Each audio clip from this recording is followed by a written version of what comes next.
بسم اللہ الرحمن الرحیم۔ بسم اللہ الرحمن الرحیم والصلاة والسلام علی اشرف الانبیاء والمرسلین وعلی آلہ وصحبہ اجمعین اما بعد۔ عزیز طلبہ کرام، آج کی اس ویڈیو کے اندر ہم سبق نمبر 16 پڑھنے جا رہے ہیں اور اس میں باقاعدہ طور پہ ہم سنن ابی داؤد کی روایات کو شروع کر رہے ہیں۔ آج ہم انشاءاللہ کتاب الطہارہ سے باب التخلی عند قضاء الحاجہ کو پڑھنے والے ہیں۔ باقاعدہ طور پہ انشاءاللہ آج ہماری روایات شروع ہونے والی ہیں۔ سب سے پہلے معمول کے مطابق جو سبق کے موضوعات ہیں وہ آپ کے سامنے اسکرین پر موجود ہیں۔ سب سے پہلے ہم متن حدیث بما ترجمہ کے پڑھیں گے اور پھر اس کے بعد انشاءاللہ ہم کلمات کی وضاحت، جو غریب کلمات ہیں، مشکل کلمات ہیں، ان کی انشاءاللہ وضاحت آپ کے سامنے رکھیں گے۔ اور تیسرے نمبر پہ انشاءاللہ ہم روایات سے حاصل ہونے والے فوائد اور اس کی تشریح آپ کے سامنے رکھیں گے، اور چوتھے نمبر پہ روایت کی تخریج آپ کے سامنے رکھی جائے گی، اور پانچواں ہمارا موضوع روات حدیث سے متعلق ہوگا، اور چھٹا ہمارا موضوع وہ کچھ اصطلاحات سند ہیں، ان کو سمجھنے کی کوشش کریں گے۔ باقاعدہ طور پہ اپنے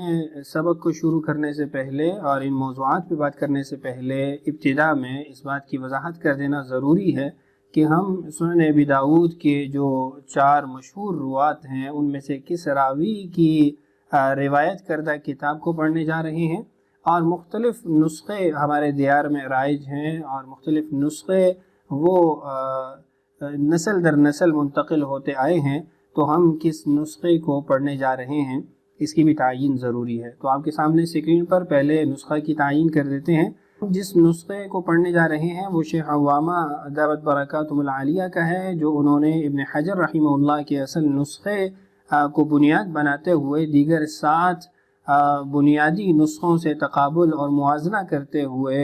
ایک تحقیقی صورت میں پیش کیا ہے، اس کو تیار کیا ہے، تو انشاءاللہ ہم اس کو پڑھیں گے۔ روایت کی تعین میں آپ کے سامنے سند موجود ہے کہ ہم انشاءاللہ ابو علی محمد بن عمرو اللؤلؤی کی جو روایت ہے وہ انشاءاللہ پڑھیں گے۔ یہ امام ابو داؤد رحمہ اللہ کے شاگرد ہیں، اور ہمارے دیار کے اندر ان کی جو روایت ہے وہ زیادہ رائج ہے۔ تو آئیے شروع کرتے ہیں۔ آپ کے سامنے اسکرین پر متن روایت اور موجود ہے، انشاءاللہ ہم ترجمہ کرتے ہوئے اس کو پڑھیں گے۔ اول کتاب الطہارہ باب التخلی عند الحاجة وبالسند المتصل منا إلى الإمام أبي داود رحمه الله أنه قال حدثنا عبد الله بن مسلمة بن قعنب القعنبي قال حدثنا عبد العزيز يعني ابن محمد عن محمد يعني ابن عمرو عن أبي سلمة عن المغيرة بن شعبة رضي الله عنهم أن النبي صلى الله عليه وسلم كان إذا ذهب المذهب أبعد۔ سند کا ترجمہ کرنے کی حاجت نہیں ہے۔ مغیرہ بن شعبہ رضی اللہ عنہ نقل فرماتے ہیں کہ رسول اکرم صلی اللہ علیہ وسلم جب قضاء حاجت کے لیے تشریف لے جاتے تھے تو آپ دور کسی جگہ پر تشریف لے جاتے تھے۔ یہ حدیث ابن داسہ اور ابن عبد کی روایت کے اندر کان اذا ذهب ابعد کے الفاظ سے ہے، المذهب کے الفاظ اس میں موجود نہیں ہیں۔ اسی کی تعین آپ دیکھیں تو اوپر بین سطور حاشیے میں کی گئی ہے، لا سین عین با۔ لا کا مطلب نہیں ہے، نہیں ہے یہ لفظ، یعنی یہ لفظ موجود نہیں ہے۔ ابن داسہ، سین سے مراد ابن داسہ ہے، اور عین با سے مراد ابن العبد ہے، کہ ان کی جو روایت ہے امام ابو داؤد سے اس کے اندر المذہب کا کلمہ موجود نہیں ہے۔ دوسری ہماری روایت ہے، وبه قال حدثنا مسدد بن مسرهد قال حدثنا عيسى بن يونس قال أخبرنا إسماعيل بن عبد الملك عن أبي الزبير عن جابر بن عبد الله أن النبي صلى الله عليه وسلم كان إذا أراد البراز انطلق حتى لا يراه أحد۔ حضرت جابر بن عبداللہ رسول اکرم صلی اللہ علیہ وسلم کے متعلق نقل فرماتے ہیں کہ آپ جب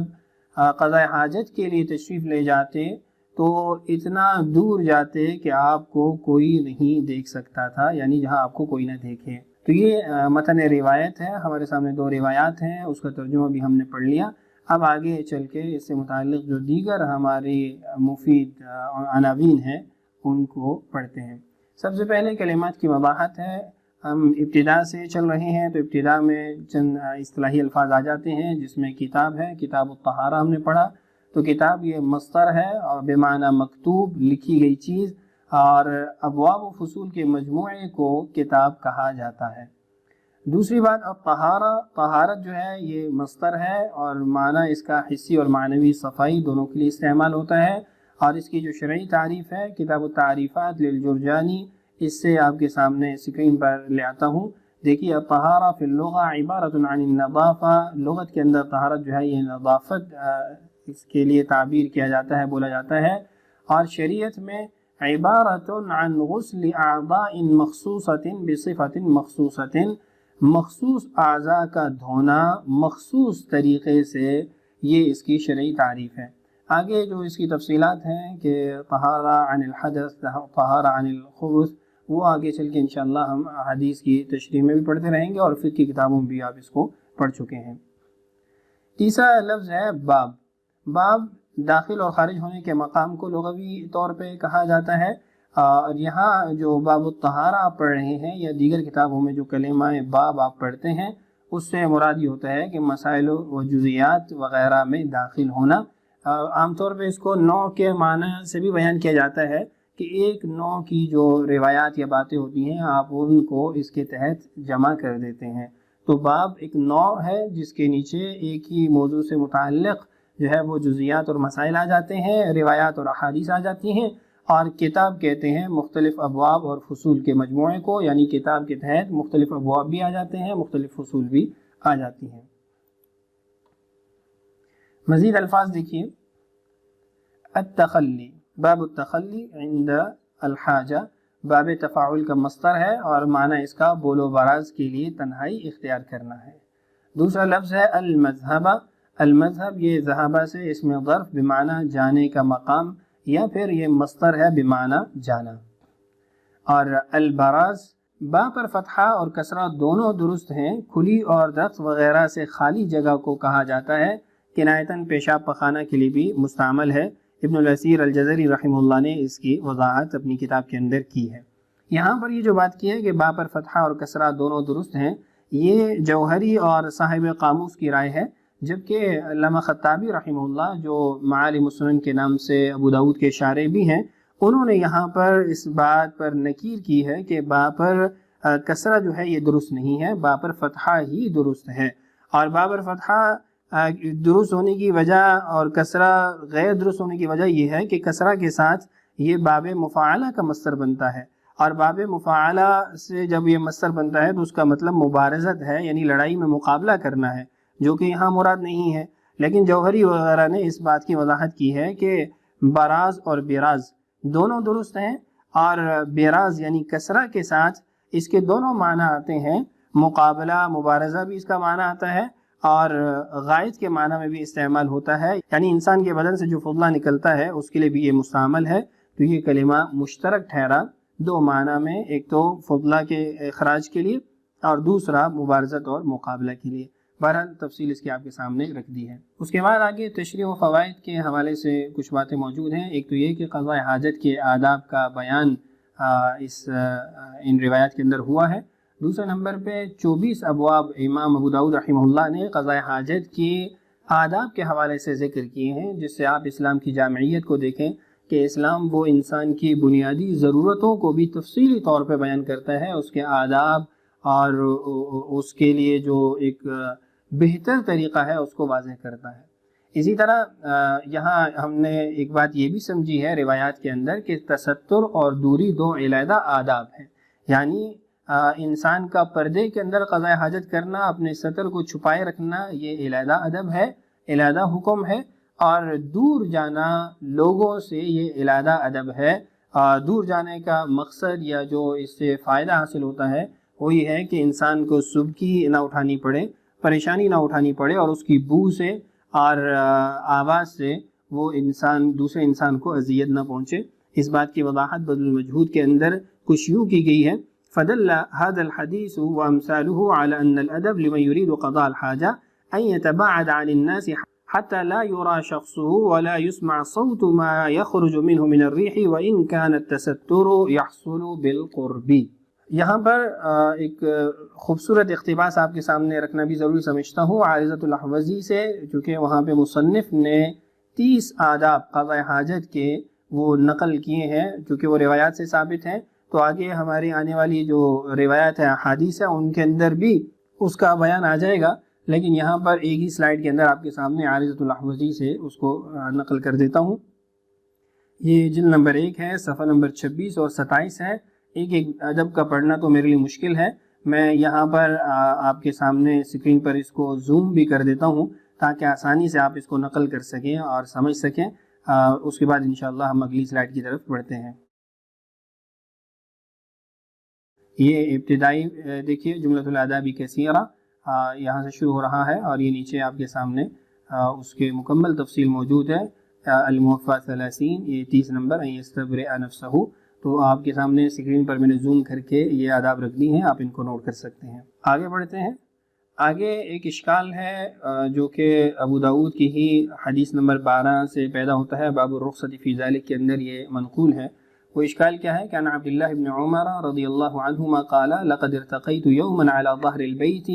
فرأيت رسول اللہ صلی اللہ علیہ وسلم على لبنتین مستقبل بیت المقدس لحاجته۔ عبداللہ ابن عمر فرماتے ہیں رضی اللہ عنہما کہ میں ایک دن گھر کی چھت پہ چڑھا تو میں نے دیکھا رسول اکرم صلی اللہ علیہ وسلم 2 اینٹوں پر قضاء حاجت فرما رہے ہیں، اور آپ کا جو رخ ہے وہ بیت المقدس کی طرف ہے۔ اب اس سے یہ پتہ چلا کہ رسول اکرم صلی اللہ علیہ وسلم ایک تستر والی جگہ پر، یعنی مرحاض میں، واش روم میں قضاء حاجت فرما رہے ہیں، جبکہ ہم نے جو روایت پڑھی ہے اس روایت کے اندر تو یہ بتایا گیا کہ کانا اذا ذهب المذهب ابعد، کہ رسول اکرم صلی اللہ علیہ وسلم جب قضاء حاجت کے لیے جاتے تھے تو دور جاتے تھے، اذا ذهب المذهب ابعد۔ اب یہاں پہ پتہ چل رہا ہے کہ آپ گھر کے اندر ہی قضاء حاجت کیا کرتے تھے، تو اس کا جواب جو دیا گیا ہے علماء کی طرف سے، ایک تو یہ ہے کہ حدیث باب میں آپ کی جو عادت شریفہ بیان کی گئی ہے یہ گھروں میں بیت الخلاء بنائے جانے سے پہلے کی ہے، یعنی ابتدا میں گھروں میں بیت الخلاء بنانے کی عادت نہیں تھی، رواج نہیں تھا، تو اس لیے آپ کی جو عادت بیان کی گئی وہ اس سے پہلے کی ہے۔ اور دوسرا یہ ہے کہ حدیث باب کا تعلق سفر سے ہے کہ سفر کے اندر رسول اکرم صلی اللہ علیہ وسلم جب قضاء حاجت کے لیے تشریف لے جاتے تو دور جاتے تھے۔ تخریج روایت دیکھیے، یہ روایت دیگر کن کتب کے اندر موجود ہے، تو جو ہماری پہلی روایت ہے کان اذا ذهب المذهب ابعد، تو وہ آپ کے سامنے مختلف کتب سے منقول ہے، یہاں پہ اخرجہ الترمذی والنسائی وفی الکبری وابن ماجہ والدارمی، اور اس کے ساتھ ان کی جو